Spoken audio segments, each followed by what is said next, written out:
So months ago, Zelensky tried to get the Americans or even the United Nations to enforce, or NATO, to enforce a no-fly zone over Ukraine. And to me, this made everything clear. This brought everything into clarity for me. When he called for a no-fly zone, I thought, okay, well, what does that look like? If there's a no-fly zone and NATO troops or US troops or UN troops, it actually doesn't matter who. If anyone except for the Ukrainians had to enforce a no-fly zone, what would that look like? A Russian fighter jet would infringe upon that territory, obviously, because Vladimir Putin, that's what he's doing. He's invading Ukraine.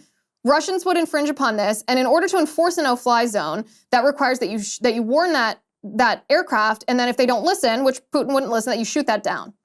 You shoot down that aircraft. What happens if the United States or the United Nations or NATO shoots down a Russian aircraft?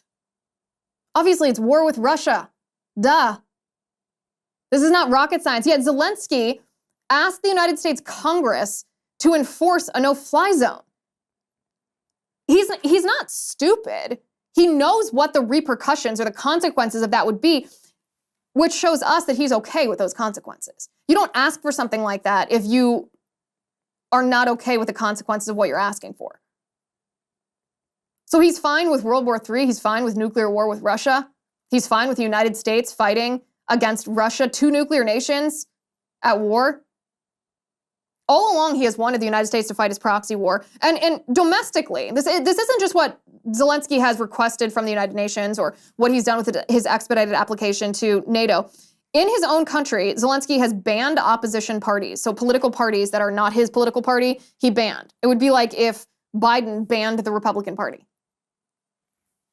Zelensky, also his primary political opponent, he threw the guy in prison.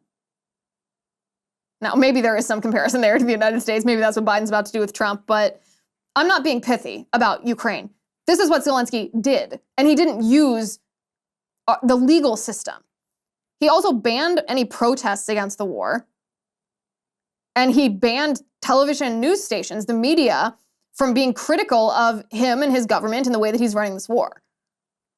That's just like a glimpse of what this guy is doing, a glimpse of what this guy is like. This guy is very problematic. So then we have Zelensky actually call on NATO forces to launch preemptive strikes on Russia's nuclear arsenal.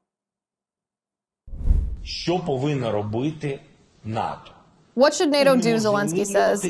Eliminate the possibility of Russia using nuclear weapons. But what is important, I once again appeal to the international community, as I did before February 24th, we need preemptive strikes so that they'll know what will happen to them if they use nukes, and not the other way around.